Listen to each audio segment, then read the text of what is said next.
So I told you. I sent you this pin. Yeah. Well, you sent me a few. All at once. Here is. And I like to think that they all are part of their own little story, and they all go together. Just in the way that the most recent one, yeah. The Storm, Martin Luther, and VO2 Max. I like. That sounds like a story I want to hear, as long as it's a single story. Oh, it's very much a single story. Wow, okay, great.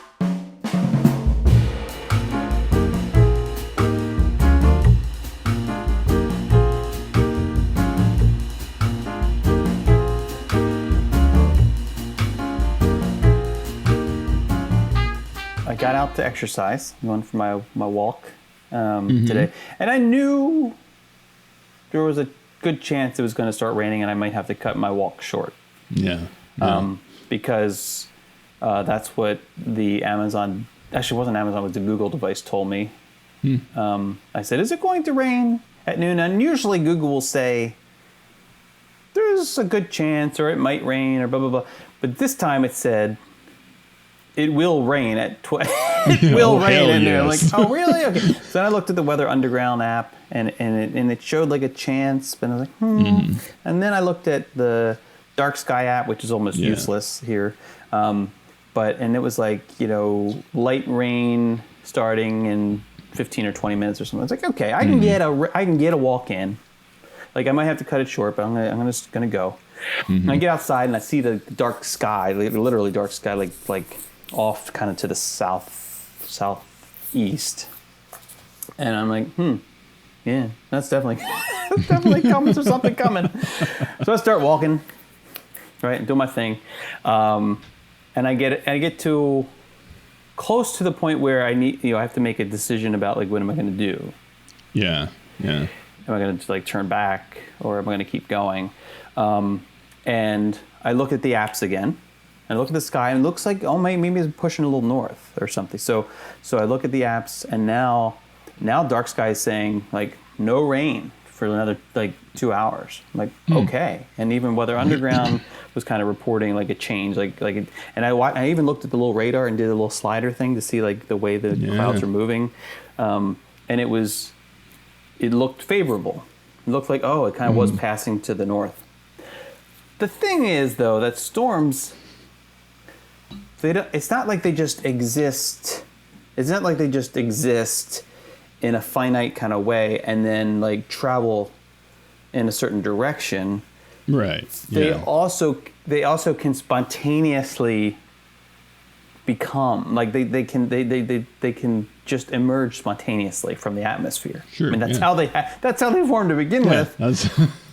And so that can actually happen. There's some factory somewhere cranking these things out. That can actually happen over your neighborhood. Yeah. Because it's Florida.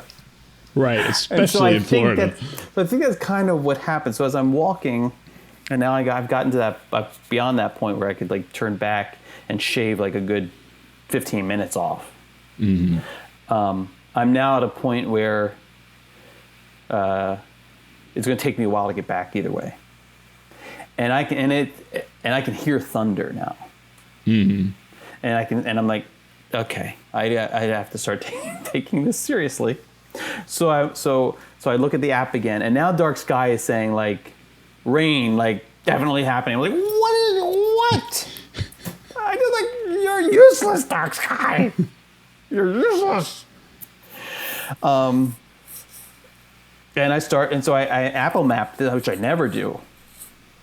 I Apple mapped a walking route back to my house to like give me the fastest route. And it gave me two routes, which is weird. It gave me like the recommended route and then the fastest Ferris Bueller route that goes through like people's backyards. It was really weird. It was like the recommended route was 1 minute longer than the fastest route. And I'm like, I'm thinking about the walks. I'm thinking about that walk. And I'm thinking, why is that? Does it think it's more scenic? Like, is it less turns? Like, why do I care when I'm walking, right?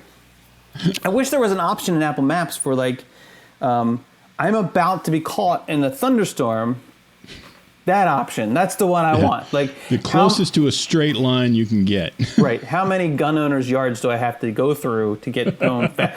So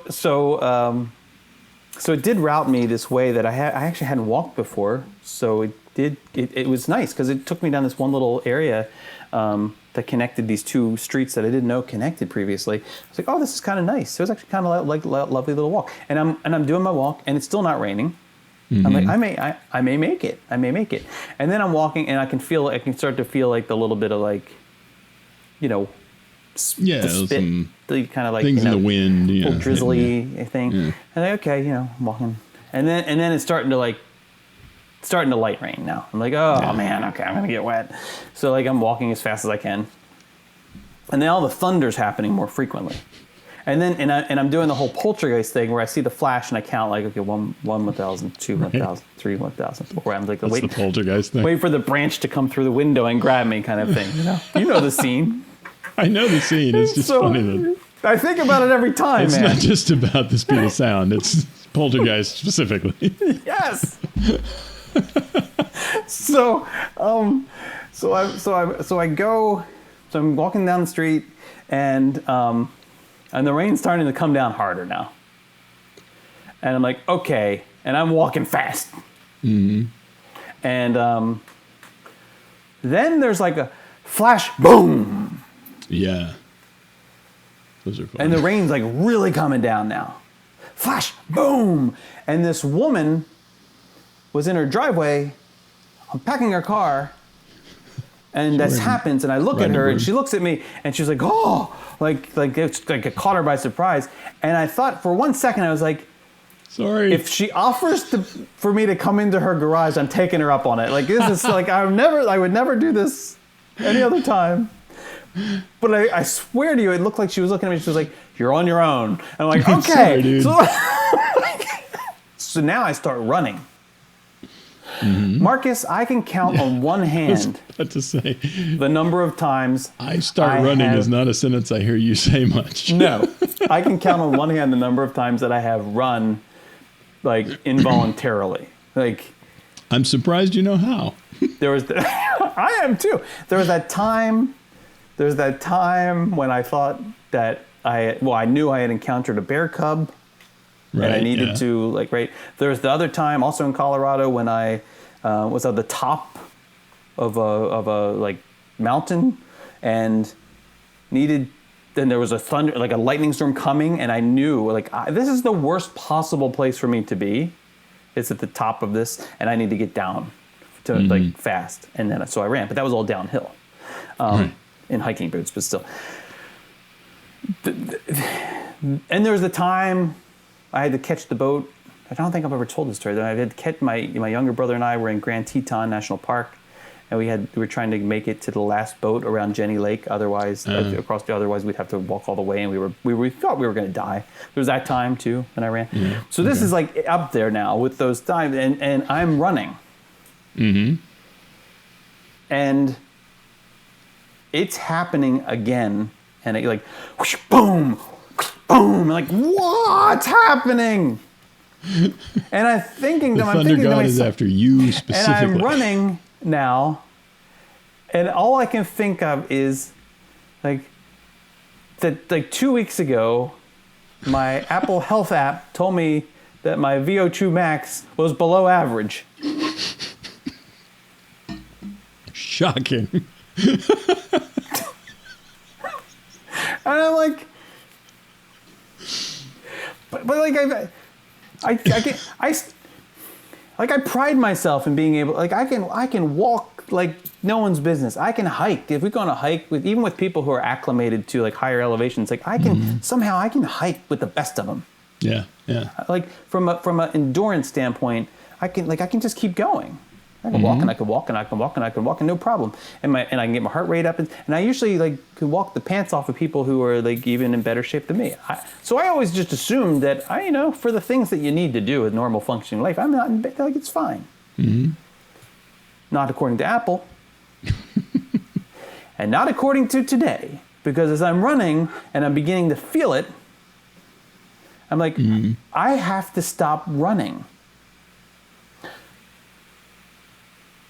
I am like, there's part of my body, like part of my body is saying, my brain is saying, remember Martin Luther?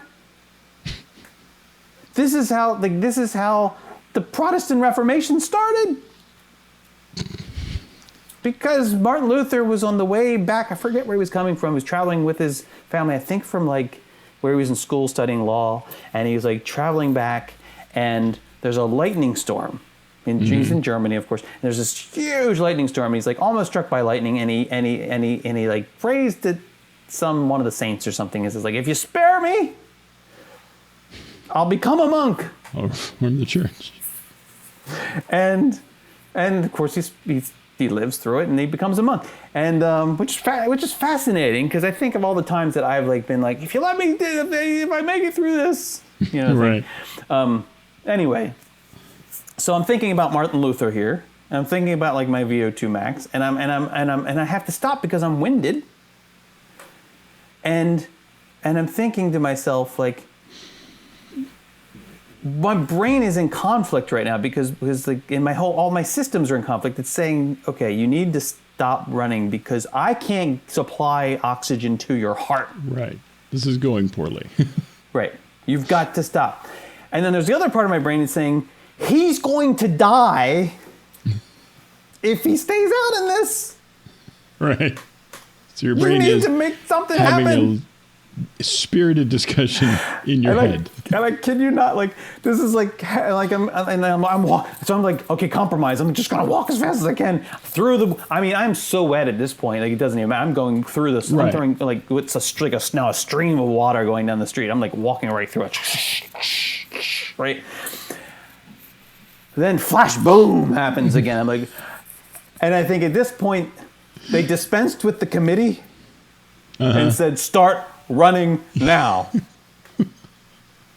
Because I began to like, I was like Bruce Jenner. When it was Bruce Jenner, I'm like, I am running. I ran, I think, faster than I've run in a long time.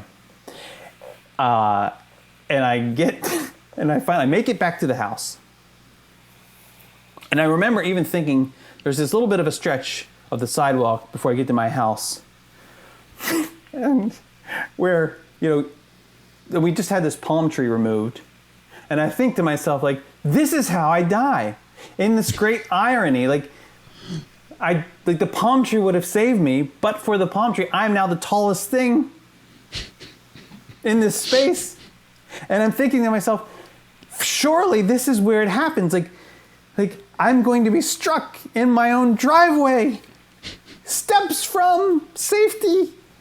Like, this is where it happens.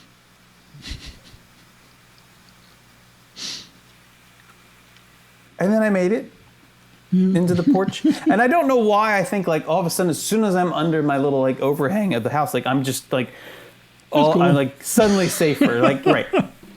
Whatever. And I was kind of disappointed the lightning didn't strike, like, at that moment. Like, see?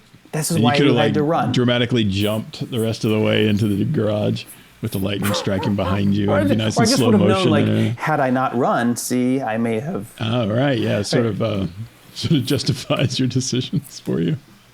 It's very important. And then as I get into the, into the foyer, and the dogs are like looking at me like, dude, they're concerned. Do the shake thing. They're like, why? No, dude, you just gotta, come on. You see us do it all the time. Come on. I get in, and I am heaving. Like, I mean, like, I am, and the dogs look at me like, are you gonna be okay? Yeah. Like, stick your tongue out. That always helps. Are you gonna be okay? We're not used to seeing dads in trouble. Dad's in trouble. I don't like this. Yeah. I don't like this. They're bringing me toys. Like, here. Maybe this will help. And I'm just dripping. And so then I start to strip down, and then I realize, like, I'm in the window. I'm so delirious that like in our front door, like there's like panels of glass on either side of the door. I don't know why they do that. But anyway, it's like that. And so I'm like, I should probably move out of the way. But no, you know what I said? I don't care at this moment in time. I'm just happy to be alive, right? So I get in there and I like finally settle down, and get dry, and that's when I started thinking about this, and I thought I could have just walked. I could have just walked, like, because as it turns out, the lightning never struck. I can look at the map and see, like, the lightning never struck anywhere near where I mean, it was close, like it was within. You can see like one of the lightning strikes was like probably about 100 yards from where I was at one point early in the walk. But not while you were 100 yards away from the point. Correct. Just Correct. And so like I would have actually been safe the entire time. Yep. I could have just walked. Which, like, it just made me realize like how arbitrary dramatic you are. Well, it also as I'm running, because I'm thinking about these things as I'm running too. Like I'm running and I'm thinking about the family, this like tragic story about this woman as a mom and her like 3 kids, who is in the Baltimore suburbs a few years back, driving down the road in a terrible thunderstorm, and so pulled off to the side of the road because you couldn't see. You know, you like sure, yeah. I mean, it becomes so hazardous that you just have to pull off, right? And then a tree falls and lands on the car, and it kills like 2 of her children. Jeez. Like the kids in the back seat, and like she and the other child were spared, like because she just happened to pull off right there. Right. Yeah. Which was the safe thing to do. Right. In the circumstances. But just if she had pulled off 10 feet further, it would have been fine. And it just made me think, like, by running, I may have actually run into the lightning. Right. Yeah. I don't know why I believed that actually, like, moving, like, trying to get home sooner, when, like, how much sooner are we really talking about with the passing storm? Like, because after I got home, it stopped raining within 5 minutes. It made me think, like, how arbitrary is all of this? Like, I could have just kept walking. I would have been as wet, because at some point you can't get more wet. It's true. I mean, trust me, I was as wet as you can get. And actually, I don't know whether I, like, statistically speaking, increased my chances of being struck by lightning or decreased it. Like yes, I was out in the storm for 5 to 10 minutes, like, less. So that decreases the chance. Yeah, supposedly. But I was also moving through space that may have actually put me closer to a point where the static, like, the discharge would have been more likely to happen. And I can, and me as we are like miniature lightning rods. Like, we can draw it to us too, right? If the lightning is coming and we're in the vicinity and we're the tallest thing, it's going to hit us. It's going to actually get drawn to us. So I don't know whether I actually, and I can never know probably, like, whether I increased my chances by running or not running in terms of where I was at that point in time, where the storm was located, right? Okay. Yeah, there's no way of knowing. I mean, so why run? Like why? Like, and it made me think of the whole, like, the arbitrariness between the. I thought of Gandalf and the whole, like, thou shall not pass, or you shall not pass, or something like that, right? And then the whole, this too shall pass. Like the biblical reference of this too shall pass, right? Like, and like, I don't know if that's the Bible. But... Yeah, it's in the Bible. Yeah, this too shall pass. Yeah, okay. I think so. We'll look it up. Fact check. Buddha thing. No, it's not. I don't think it's a Buddha thing. I think it's a. Well, we have to talk about that because Buddha existed before before the person we call Jesus now. And so, well, that wasn't originally. It's okay that's to continue not his calling name. him Jesus. It's not his name. His name was actually Yeshua in Hebrew. Okay. But anyway, okay. So don't get me started on the whole translation thing. I could have just thought, well, this too shall pass, and just walked. But I was more in the you shall not pass mode. I'm a servant of the secret fire. Yeah. I got to get out of here. I got to fight. I got to go. Right. I don't know. Like it's. I don't know what. The question is, like, with that experience now, will I do something different next time? Because I live in Florida, and I walk every day. Yeah, and it's summer. It's going to happen again. So yes. So what am I? Because I didn't want to. That's the other ironic thing is that I decided I have to get out to walk in this because, or even though I knew a storm was coming, I have to walk because I didn't walk yesterday, which is really rare for me. Because I didn't walk because there were storms in the morning, and then I went and did the lunch break thing. So I didn't have time. I ran out of time. Right.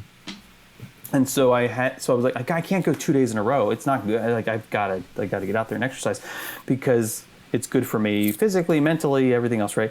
Sure. Yeah. Getting struck by lightning, not so good. Tends to be a detriment, yeah. Yeah, not good. So like on the measure, like it's possibly you could get some superpowers, but probably not. Probably not. A good story if you survive it. True. I did think about and that a really too. cool looking scar. Unfortunately, it fades, but it's funny what you think about as you're running from the lightning. I was also thinking, like, if I get struck, like, I'll probably be unconscious at best. Will anybody notice? Will anybody see? Like, how long until somebody sees that? Oh, there's this guy laying on the sidewalk. Like, in the rain, probably drowning. I don't know. And then even if I survive that period of time, like then I'm imagining, like, oh, well, Michelle's out of town, and so, like, the paramedics are going to arrive, and fortunately I do have the whole emergency contact thing on my phone, so I know that they'll be able to reach her. You will have been struck by lightning. Yeah, my phone will survive that. You think? Oh yeah. Okay. I didn't think about that part. I thought about the waterproofness of it. Like, if I'm in like in a puddle of some sort, it's okay because the iPhones are resistant to that now. I don't know how lightning resistant they are. I guess I was thinking that. I bet there's a tail of some sort. The Apple Watch has that thing where it's like, oh, did you just fall? Do I need to call an ambulance? I was wondering if they have one of those for getting struck by lightning. But isn't that turned off? You appear to have been struck by lightning. Isn't that only turned on for a certain age group? Like you can turn it on specifically if you want. I think it's on by default, to be honest with you, because I've had mine go off before. And what happens if you don't respond to it? Like, does it actually I think it calls 911, yeah. Oh my God. So now, what if like it just But you've falls got off like 30 seconds or something to yeah, and it's like, But I've the called whole time. 911. I had to turn off, the little panic mode that you can have on your phone. Like if you push the buttons, like on the sides, like a whole bunch of times, like up and down, or something like that. It will call 911. It's like SOS mode. It will trigger like SOS. I had to turn that feature off on my phone because I once accidentally called 911 from the queue to Peter Pan in Magic Kingdom because I was just fumbling around for whatever reason and fidgeting with my phone in my pocket, and I called 911. Emergency response. The wait time is like 180 minutes here. I looked at him it's Peter Pan. And Alex was with me. I was like, I called 911. He's like, what? I was like, I don't know how I did it. And then I figured it out. I was like, I have to turn that off. That's not a feature anymore. Because I'm going to do it again. I know it. So I would be afraid, like if I knock the phone, I knock my watch off the table or something when it's charging. Is it going to call 911? Yeah. I can't live with that kind of stress. No, as far as I know, the watch is the only thing that's got that. I don't think the phone has that. So if the watch drop their phones and stuff. Yeah, but the watch. So I would hope that the watch needs to be on and also to detect the fall, and then I'm still wearing it or something like that. Yeah, it would also be helpful if it knew like there's a storm happening and lightning just struck nearby, because it does have the ability to know that. I guess it does. Yeah, Yeah, that information's but- available to it. You like, could like did you triangulate all get- the data points, Did you right? just get then. zotted? But, But interestingly, when I was home after I got home from this life-threatening situation, Mm-hmm. I did hear like fire engines responding to something. oh like, yeah, very Okay. shortly One of after. those lightning strikes. Yeah, so the lightning hit something that wasn't good. And then I thought, like, whew, see? But Could have been you. don't you think about this stuff when you're driving down the road, you're on your way somewhere, and you see an accident, and you think to yourself, like, if I hadn't gone back to get that thing, Oh like, yeah. I would have been either in this accident or like at least seen it happening. Like, Right. like it's like before you see it before, like it's just happened. Like the wheel's still turning on the vehicle. Like it's just, and you're like, that's like, doesn't that stuff like really Yeah. freak you out a little bit? It's weird when you think about that, like especially on highways and things like that, because you are literally looking at what would be happening to you had you gotten on the highway a little earlier. And in your Right. rearview mirror, you're looking at what would be happening to you had you been on the highway a little later. And it's kind Yes. of bizarre how time is so demonstrated by a highway like that. I hadn't really thought of Right. that before. And the fact that you have, well, it's just like the woman in the car where they got crushed. Like she just pulled over 10 feet earlier, 10 feet later. One more be breath, fine. and then before she pulled off, and she'd have been fine. Yeah. Yeah. And there's such an, I don't know, arbitrariness to it all. I don't know if that's a word or not, but like it's just, you definitely have control to a certain extent, right? Like, I didn't, like if I hadn't walked at all, there's no chance that I would be struck by lightning from that storm. Right. Sure. Right, so I had the ability to avoid it that way. Once I'm in it, though, I don't know whether running or not running actually helps me. Right. Yeah. You don't. It provides me with this illusion that I am decreasing my chances by trying to get out of the storm faster. Yeah. But I actually could be the putting danger myself. for It's probably. short It was amount of time. probably, in all seriousness, you talk about you in terms of the concept of risk. It was probably more likely that by running, I would trip and fall and hit my head and die that way, than I would actually be struck by lightning. Yeah. If you are restricting Right? yourself to mishap related to the lightning, you may Mishap. be missing the point because Mishap wins out all the time. right. Because if you're now putting yourself where you're running through rain in the wet and in a sort of mentally distressed state of mind, you're inviting other mishap that isn't lightning to happen even more. Yeah. Or like because I had charcuterie last night, like have I increased my chances of having a heart attack, Possibly. like incidental cholesterol level or something?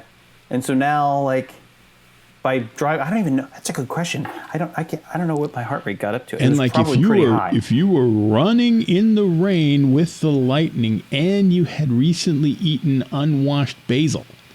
Oh, that is no chance of survival. Where you yeah, can't even, I mean, I don't even think you measure might as that well be level of playing risk. Russian roulette with an automatic pistol. I mean, I think that's probably close to true. Easily. Easily. So I got to look at my heart rate now and see where do I find that? Should be Isn't in your there like in my your health Rings thing, app, right? I think. I'm looking. Whatever okay, that's hold on. called. Oh no, that's my VO2 max. Not thing I health, looked at. that's the other thing. Heart rate. Here we go. I've got to go back and do my VO2 max. I did mine No, about I don't want 2 to know months your. ago. Oh, holy Let cow! me see if it's changed. What? 300 I got beats it per up. minute? I know. I got it up to 190. 190? Yes, Oh, jeez. I was booking, man. I was Apparently. booking. And a little distressed. And just as a point of reference, my resting heart rate. Hold on, let me see. Where's my resting heart rate measure? Well, I don't wear my watch to bed, so I can't know what my like Yeah. sleep heart rate, but my resting heart rate this morning before I had coffee, I guess, or whatever, was 65. Okay, well, that's not bad. Right. So my range 65 to 190. 190. That's beyond what I got on the like there were some times on the Peloton when I was either angry or like really trying to beat this person who kept like getting past me, that I would get up to like 180 sometimes, which is like not safe. It's not safe. No, you shouldn't do it. Right. Spiteful heavy heart rate is not usually 190s. That's not good. Yeah, that's fear of loss of life. There is a big motivator when it comes to cardio. Apparently, right? But you can't sustain it. That's the thing. Yeah, I mean it's more of a HIIT thing. Oh, that's right. Right, I guess. So maybe it is good for me to be out in the storms, like. Yeah, and just like every time the thunder hat hits, you sprint for like 20 seconds. Yeah, or in this case, more like 3 minutes. Well, yeah, I mean maybe getting up to 190 is still I shaved. not I was good. when I started running, I was still 15 minutes from home, and I shaved. I mean, I was home easily within 10 minutes. I'm like easy. I mean, I was booking. I don't even remember the last 5 minutes. I was kind of disappointed. I went back and looked at the ring cam to see what my approach to the house looked like, because I could see we have a driveway cam, so I could see. Wanted to make sure there And it didn't pick me up. I must have been moving so fast. Well, you're so fast. You see like that like flash Dash. lightning, that the Flash has when he's running.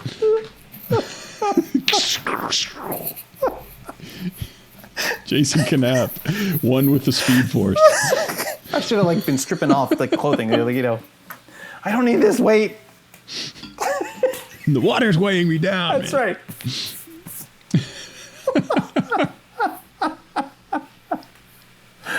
Oh man, yeah. So that happened. Awesome. I'm glad that all of those were related. I was like, okay, VO2 max, I can talk about that. Whatever the other one, lightning was. And I don't know where Martin Luther's going to come into things. What was the actual pin I said? Oh, I said the storm, Martin Luther, and VO2 max. Yeah. The storm. Oh, also the arbitrary difference between this shall not pass. This too shall pass. Oh, yeah. See, I realize only now that also is related. Yeah, that was all. Oh, and I wanted to mention our friend Karen Gajar. Karen Gajar. Yeah, you just sent me that right before we started recording. Yeah, this is just completely unrelated, but some I feel like Karen Gajar represents a serious injustice of sorts, or at least unfairness. She represents the injustice. I'm thinking like recognitional unfairness. Oh, okay. We record independently for this, just to kind of get behind the backstage a little bit here. Open the kimono and that very disturbing phrase. Oh, yeah. I've never liked that phrase. No, don't you? Why'd you use it then? Because I wanted to point out that it's a very, very bad phrase. And no one's ever wearing underwear in my mind under the kimono either. When they like, in order to lift up the kilt a bit. So, we record independently in Audition. Yes. In Adobe Audition, and then kind of he brings the streams together, despite what the Ghostbusters say to avoid. Good safety. But when you're I don't know if you've noticed when you're booting up Adobe Audition, there's a little there's like the cool little sound waves image thing, and then off to the side there's like the tells you the version and yada yada. But it also says on there artwork by Karen Gajar. Oh, does it? Yes. I've never stopped to look at it. Yeah, and I thought today I'm looking at it, I'm like, you know what? That's really got to irritate the people who worked and created all the things that Adobe Audition does. But every time this launches, it's not like there's a rotation. She gets credit for the artwork. Every single time. Not that she shouldn't get credit for the artwork. I'm just saying that there's so much other stuff that was done to make audition. I couldn't care less about the artwork, honestly. Right. If the artwork wasn't there, I wouldn't even know any better. If the software didn't work, I would know. Yeah. So I feel like it's just incredibly unfair that this person gets recognized every time anyone in the world boots up Adobe Audition, and the people who actually worked on the things that make it desirable Adobe Audition itself, yeah. don't get any credit. Yeah. Doesn't that seem wrong? Yeah, well, I mean, It would be like watching a movie and like the credits, all you really saw in the credits was like the person who did the movie poster. The movie poster. The person who did who came up with the marketing behind this. That's why here it is. That's software engineers need a union. I mean, it's terrible. We got a union, and now we got credits in the movies, and they don't get to ruin our careers. It's pretty cool. I really do enjoy. I enjoy watching credits in general, but I especially like Disney movie credit. And by Disney, I mean Star Wars, like Lucasfilm movies, Marvel movies, Pixar movies. I really, really, really like the way that they all do their credits. And they make them an artwork in and of themselves.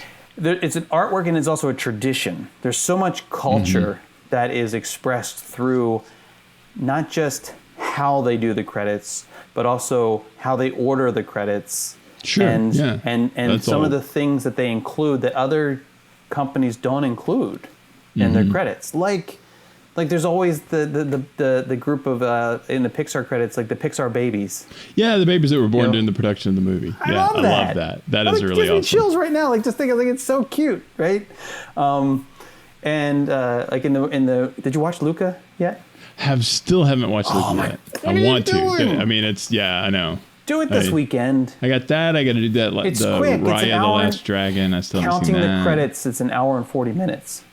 Oh, that's not bad. Yeah, It's not long at all. just watch. It's fun. It's really fun. Yeah, I mean, it looks great. It looks like fun. It's going to make you want to have Italian food. So like eat it or watch it before you eat or after you eat or something. Cool. I had pizza And last night. but at the end, and I'm not spoiling anything by saying this. At the end, it says something, like where it was created. Usually, it will say like Emeryville, California, that sort of thing. And it makes a reference to that, but then it says like parts were created in Emeryville, California. But also, and I'm totally paraphrasing here. In pajamas, like at various locations in the Bay Area. Oh, that's awesome. Because it was always like right during. Yeah. That's cool. Just like cool stuff like that. Pixar is a really, really cool company when it comes to that kind of thing. They really are. Did you has read, rubbed off on Did you read Creativity Inc.? No, that has been on you'd my like list that. for ages. Yeah, You would love. You can listen because it was written by what's his name? Who was one of the main three guys there? It was Brad Bird. It was no, not Brad. No. But this is predates Brad Bird because it was because the triumvirate was it was Steve Jobs, Lasseter, Jobs, John Lasseter, and then Lasseter. Hold on, I'm gonna find it real quick. Problematic John Lasseter and. Of course, I can't remember the name of the Ed Catmull. Ed Catmull. Ed Catmull. Yeah. So the book on tape version, the audiobook version, is really good because he narrates it. And I always like it when the authors. I like listening to books more than reading them. When the author of the book is reading. Yeah, because it communicates a little more of their intended nuance and stuff. Yeah. Yeah. I loved it when Douglas Adams would read his own books. Who's Douglas Adams? Okay, we have to get you some books. Oh, no. There is a book that you need to read immediately, like before we stop recording, called The Hitchhiker's Guide to the Galaxy. Oh, that's Doug. I've read that. Okay, yes, that is Douglas Adams. Yeah.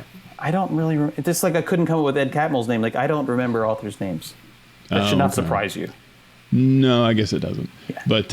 But yeah, that whole series is him, and he's just a what else did he write? brilliant. He's a Doctor. He's the Doctor Who author. Yeah, he has written for Doctor Who. Yeah, and some of the best stuff he's written, because he's just brilliant. Triumph of the Nerds. He's like on the level of like Neil Gaiman and Terry Pratchett and all of these like humorous and smart, clever science fiction-y people. He's in that sort of pantheon, and he's amazing. And he would, like, for a while there, I got because I got into audiobooks a long time ago, because I would always be dragged on these like road trips and stuff. Not drag. I mean, at the time I considered it to be dragged on road trips. Like my stepfather would take me on a trip from Little Rock, Arkansas, all the way to Alaska, driving. And could be worse. Looking back, it was an amazing trip.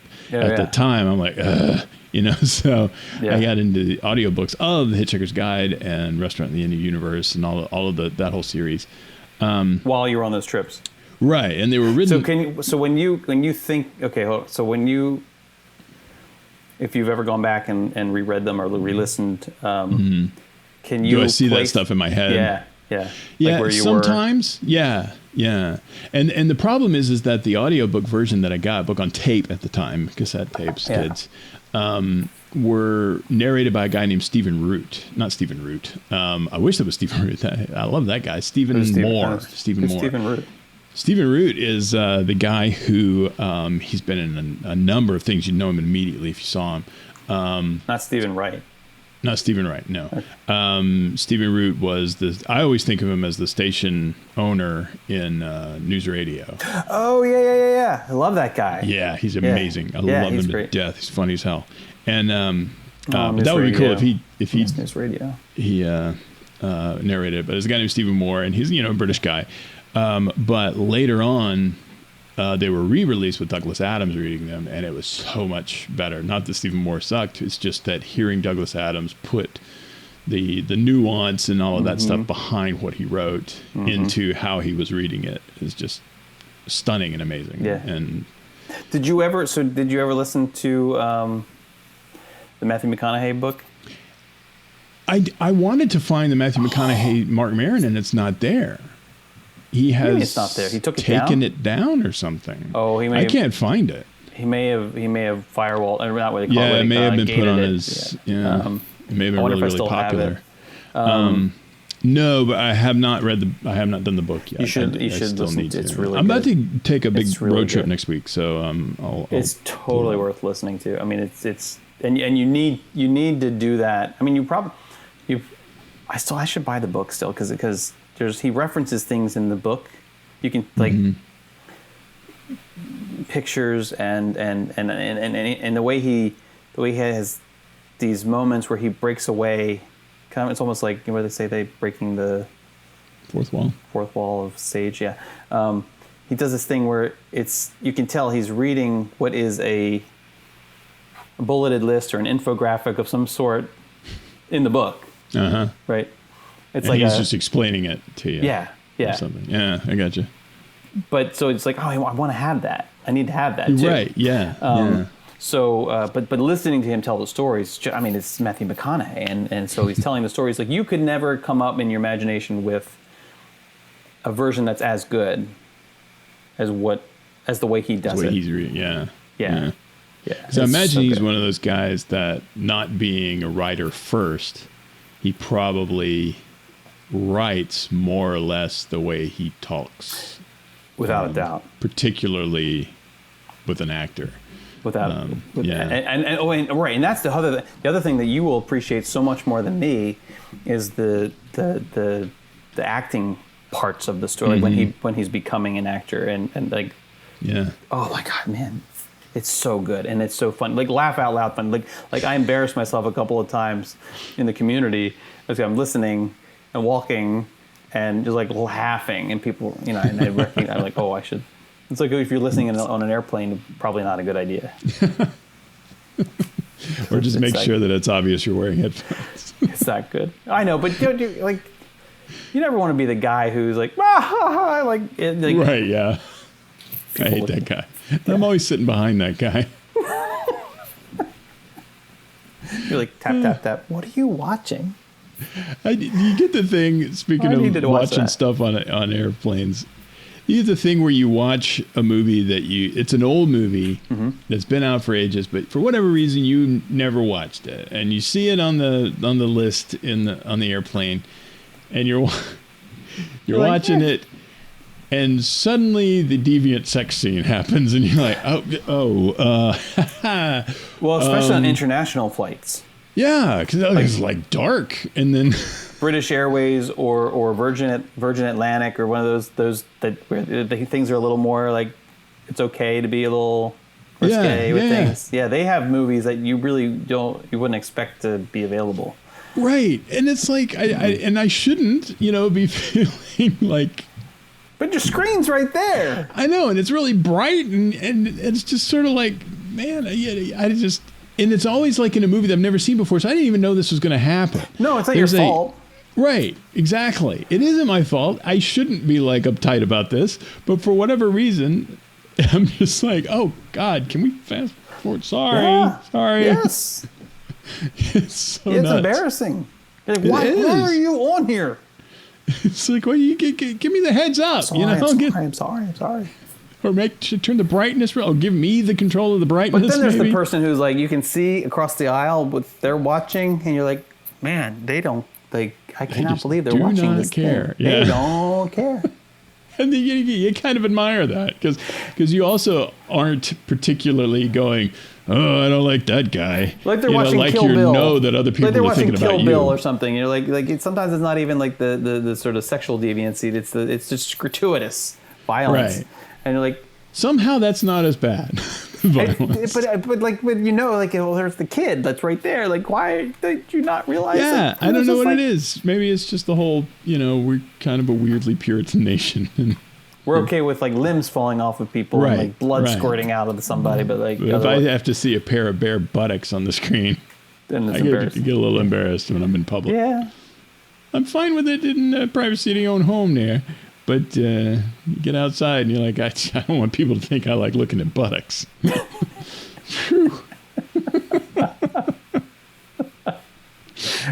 You don't want people to think you like looking at buttocks on airplanes. That's really what it is. Yeah, that's the thing, right? Is that I like doing this in public. That's something that brings a bizarre kind of thing.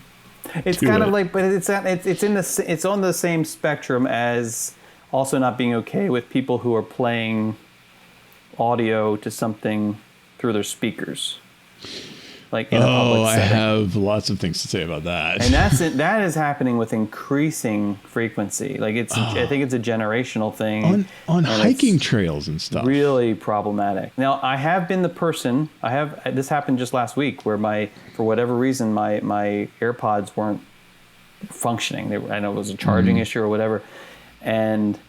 That meant either walking in silence for the next 45, 50 minutes, or it meant I was going to listen to a podcast over the speaker. I have to be alone with my thoughts? Perish the thought. Yeah, I'm not doing that. Well, see, the thing is, like, I like listening.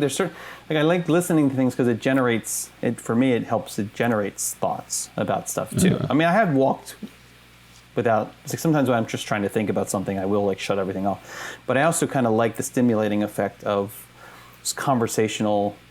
That's why I like podcasts. I like some of the books on tape kind of stuff. Like I like it sparks ideas and stuff. Sure. Okay. So I was playing over the speaker, but I also was highly aware of what's happening. I mean, I was hitting pause. Like you know how I am about like which side of the sidewalk am I going to be on? Like I am now. I'm like also how far out do I need to? Do I have to turn this off? And for me, it's like as soon as I start thinking about it, I have to hit pause because I'll stop listening now. Right. Yeah. I don't want to miss it. You sort of distract yourself with this. Yeah. Yeah. So but people don't. Most people don't. I mean, most people who are using devices in that way don't care. That's been my experience. Right. Yeah. They clearly don't. And because we hiked. Havasupai is a sort of Havasupai. Havasupai is a hike in northern Arizona that is. Hey, Where's Sue? Don't worry about it. Have a Sue pie. But it's a hike that takes you down to one of the spurs off of the Colorado River, close to Grand Canyon. You're in kind of this spur off the Grand Canyon. It is a beautiful hike. It is grueling in the middle of the day, but it is beautiful.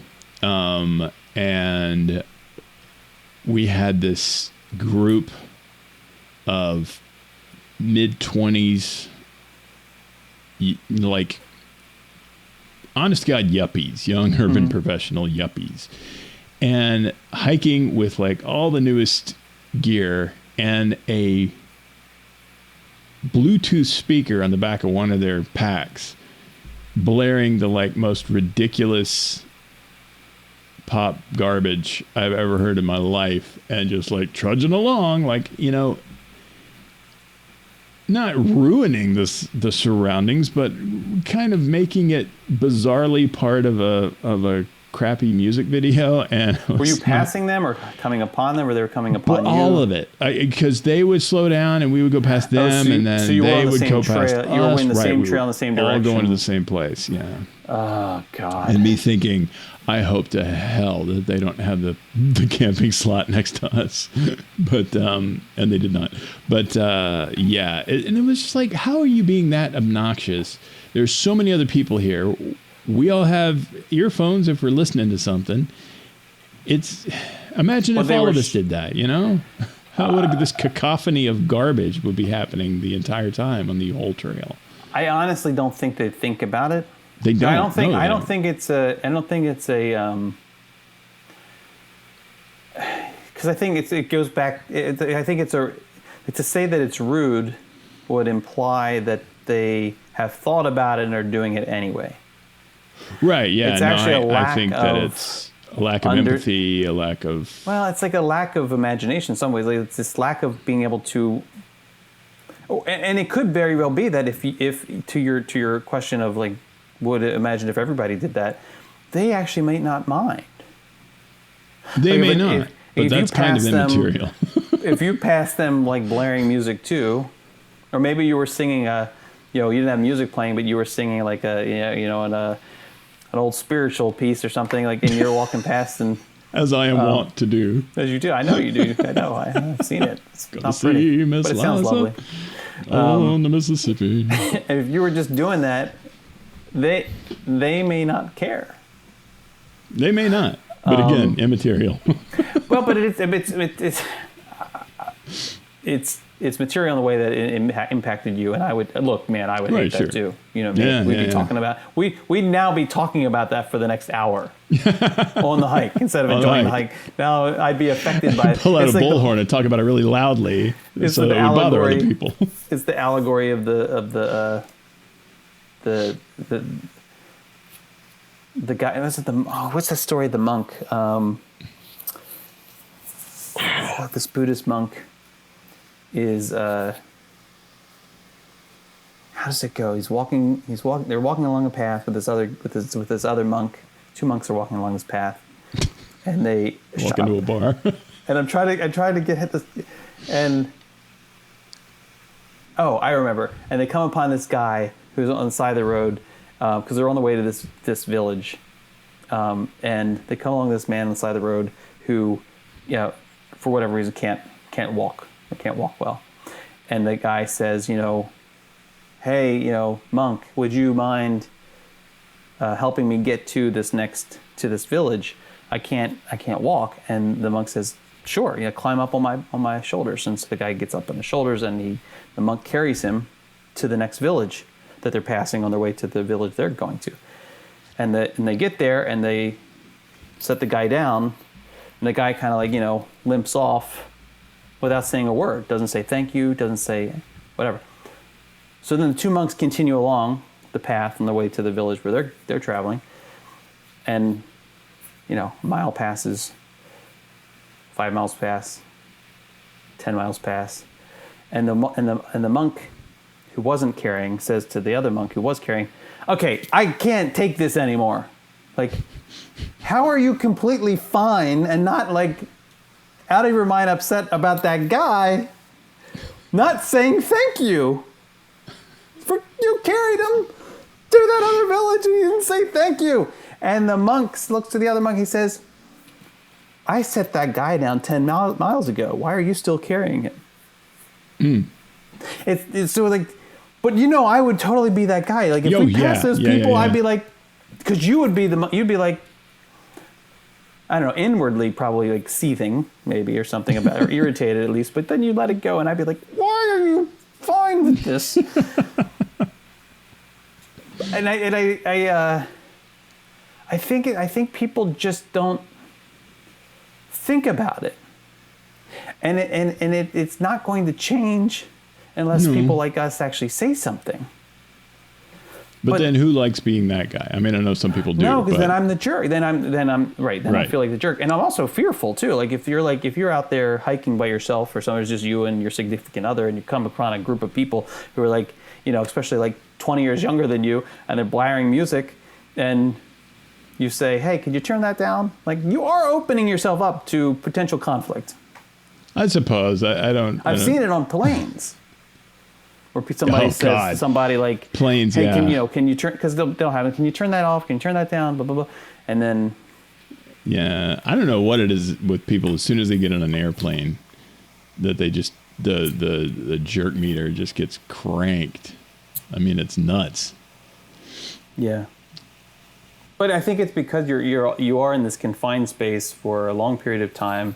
And travel's stressful anyway. And you're dealing, and you're at lower oxygen levels, and you're dealing with these people who, I mean, you're existing in this space that you have to share with people you don't know, and you will never know again. Like it's the cultural, I don't know, the laboratory that exists on every airplane is really interesting from a societal, cultural standpoint. And then when you have somebody who's going to exert their rights, they can have an interesting reaction depending on how somebody else is going to exert their rights. And the rules aren't clear. Like in the woods, when you're doing a hike, there isn't any rule about playing that music. Yeah.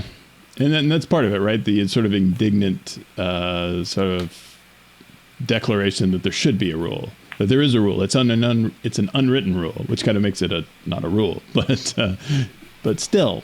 Well, your point is like we're out in nature. We escaped the city, so to speak, towns, whatever. Yeah. We escaped all of that. Part of it was getting away from that exact thing. To be in nature so that we can like be, in nature. But even just on a fundamental level, right? I want the things that I do to affect the people around me as little as possible. Because I don't want to be something that somebody else has to deal with or endure or whatever. I don't want to be that for anyone else, So, which is why, thanks. Which is why, like sometimes I have been known, like if I'm out for my walk or on a hike or something, like, and you see like another person like on the same path, like kind of enter the same path, I will inwardly sometimes say, God, come on.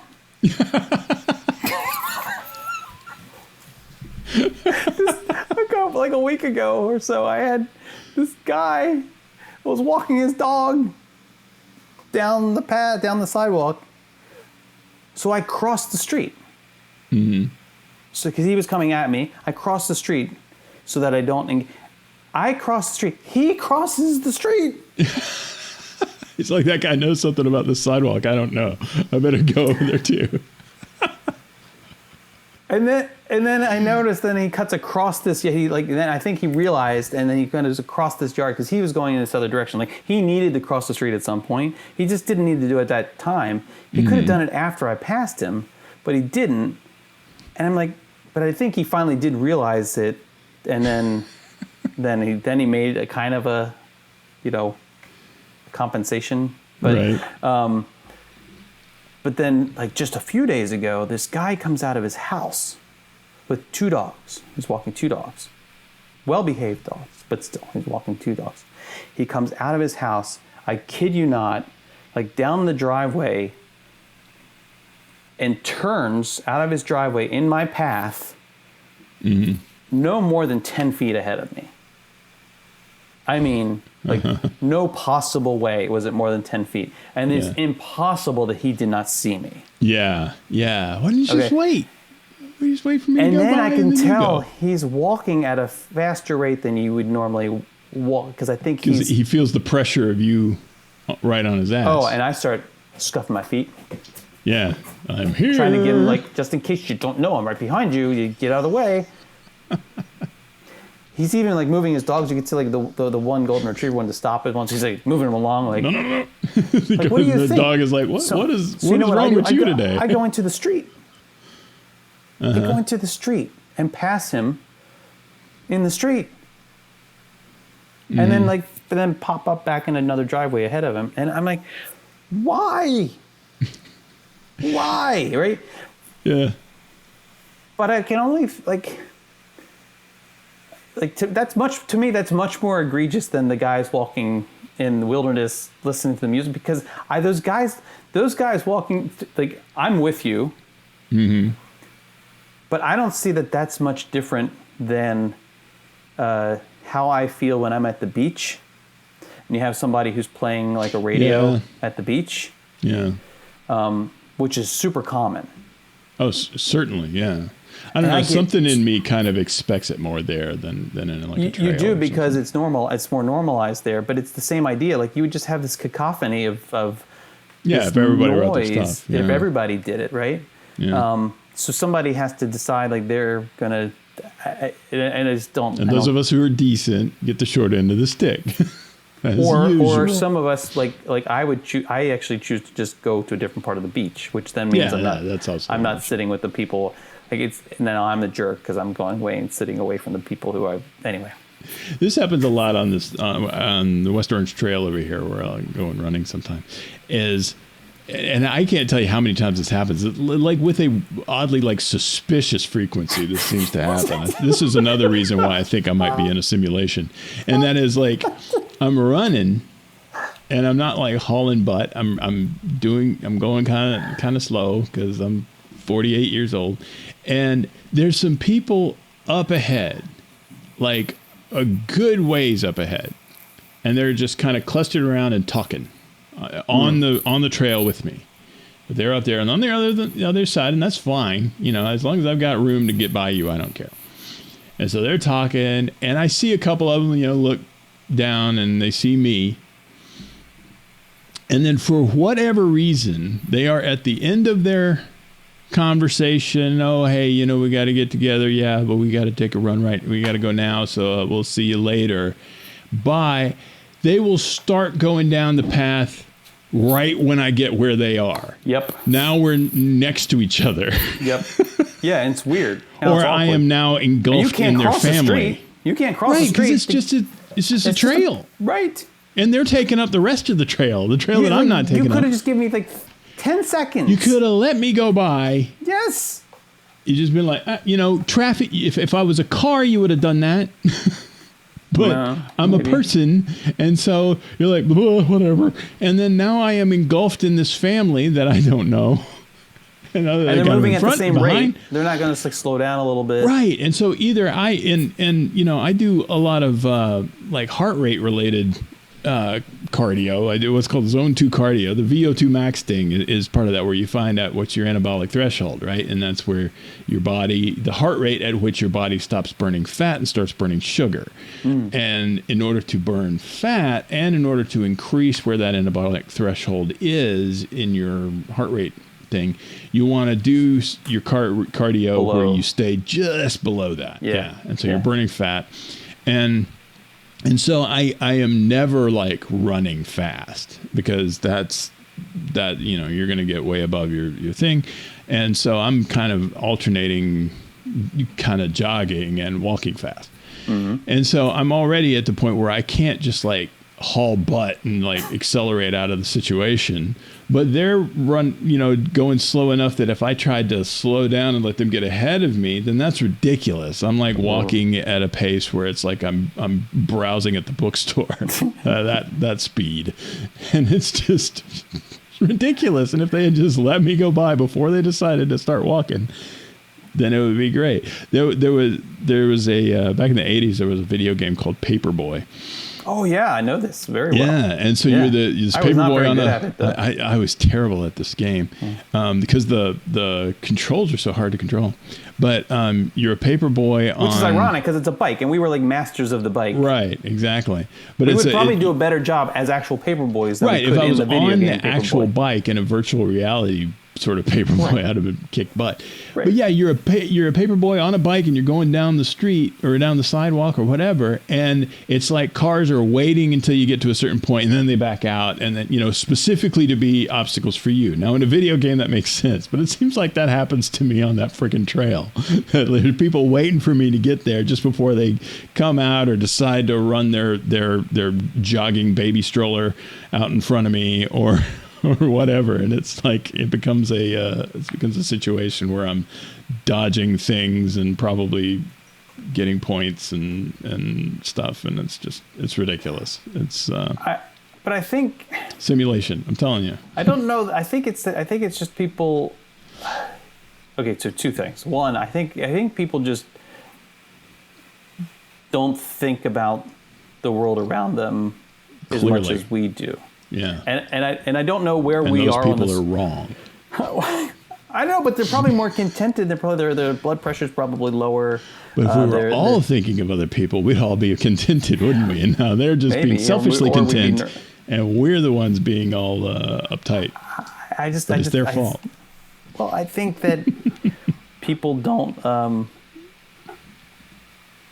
This is why accidents happen. I'm like, it takes two bad drivers for an accident to happen. I mean, unless like a catastrophic failure, or like somebody falls asleep and crosses the median or something. Like. Yeah, there's some things that are unavoidable. You could be Mario Andretti and still, Yes, crash. Right. That's true. Right, but most of the time it's because two people aren't paying attention, or two people are being reckless, or two people somebody's going too fast, and the other guy wasn't looking. Because when you're driving, I was noticing this the other day on the way to the airport. There's a certain I'm running the circuit all the time. Like I'm watching the road ahead of me. I'm watching my speed. Or I'll have it set on like cruise control or something, and then I'm also like mirror, like just constant awareness of what's happening. Sure. Right. Yeah. I don't know to what degree everybody else is doing that, but I know that some people don't. That, yeah. But some people don't, and I think that's how you end up with an accident. Similarly, people on the trail or on the sidewalk or whatever, they're not scanning. Mm-hmm. So we see the world and we think like, how could they possibly not see me or know, like, just wait 10 seconds and let him pass. Like, and you do sometimes encounter the person or the family who will say like, oh, wait. Like they'll even scoot their kids out of the way or like, and you just kind of give them the nod like, yes, you are a good like, person. Aha, you know it. Yeah. You see those people in the parks all the time that they just decided to have a family reunion in the middle of a high foot traffic area, and you're like, what? Or the people who walk like four people across. We've talked about that before. Yeah, the moving wall. It's because there's no one person in that situation who's thinking about the collective effect that they're having. They're just thinking about themselves, right? Mm-hmm. But you do sometimes encounter the family, and I know this from filming a lot too. You will encounter the family who has at least one person who's like they heard. They're like, let's get over here now. Yeah. I'm usually that person. Me too, right? So, but I don't like. I think going back to the guys on the trail, they're probably out there hiking. Going to this campground like you were, campsite or whatever, because they just want to hang out together. For them, they're not going into nature, and because it's different. It's like, hey, you want to go to the blah blah blah? You want to go to the, Susan Pie place? Yeah, let's do that. Let's ruin that. Cool. That'd be fun. But they're not thinking about it, just like the guys at the beach. Like, we sit down and we're going to have a good time. Something about the beach, though, kind of but it's lends not, itself to that. But for somebody like me, like I'm just as appalled in that situation. I'm like, come on, like we're at the beach. I want to just relax, listen to the waves, like just have fun, like watch your kids and play with your kids and stuff. We don't need to have like music that probably isn't going to be favored by at least half the people around you. Right. Anybody asked for a DJ? I don't know the only thing you can do about that is DJ. I think the only thing you can do about that is to try to avoid the situations. Yeah, I mean, you have to, right? That's because otherwise you're going to stress yourself out even more trying to run around correcting people or giving them dirty looks or whatever and thinking that you're striking a blow for decency or something. Because it's not. It's not having the effect you want. And so, yeah, it's just a matter of... It's about, it's kind of when you try to get in touch with your inner Zen there and be like, I can't really change this, so the best thing I can do is change what I can change, which is where I am and how proximity-wise I am close to this crap.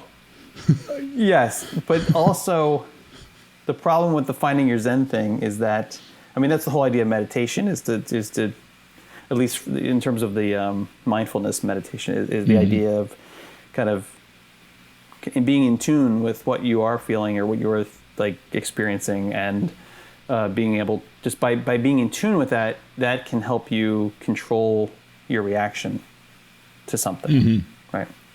And if you meditate, for those who meditate, you also have that experience where you're meditating and there's inevitably there's a noise or something that's happening. Right, and more frequently, unless you live like in a noisy area, you'll experience something bodily, like you'll feel an ache, and that's part of the whole, especially during that period where you're just kind of trying to relax everything and noticing like where you're tense and where you're kind of holding tension. Sure. Yeah. But then there's also that point where you get an itch, and you start to think about the itch. You're like, okay, I'm just going to let it go, right? But you can't just let it go. But to like itch it somehow defeats the point of the whole thing. Right. And now you're just caught up in this thought about like, man. It just starts snowballing. Yes. The itch now feels like it's over the front half of your head. And then finally you're like, I'm just going to itch it. Right. And then you feel like, you see, there's an equal measure of satisfaction and defeat.